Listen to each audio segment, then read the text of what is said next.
اعوذ باللہ من الشیطان الرجیم بسم اللہ الرحمن الرحیم الصلاۃ والسلام علیک یا سیدی یا رسول اللہ وعلی آلک و اصحابک یا سیدی یا حبیب اللہ۔ آج کی حدیث، کمال کی رشتہ داری۔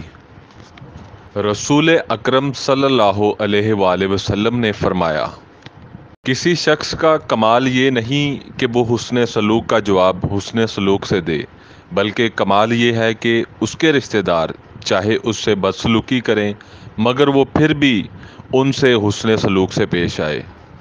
حضرت ابو ذر رضی اللہ تعالی عنہ فرماتے ہیں کہ مجھے میرے حبیب صلی اللہ علیہ وآلہ وسلم نے وصیت کی کہ رشتہ داروں کے حقوق پوری طرح ادا کرو، خواہ وہ تم سے بدسلوکی سے پیش آئیں۔ اللہ اس شخص کو خوش رکھے جس نے میری حدیث کو سن کر یاد رکھا اور اسے دوسروں تک پہنچایا۔ مزید اسلامی ویڈیوز دیکھنے کے لیے ہمارے اسلامی چینل کو لائک کریں اور شیئر کریں اور سبسکرائب کریں۔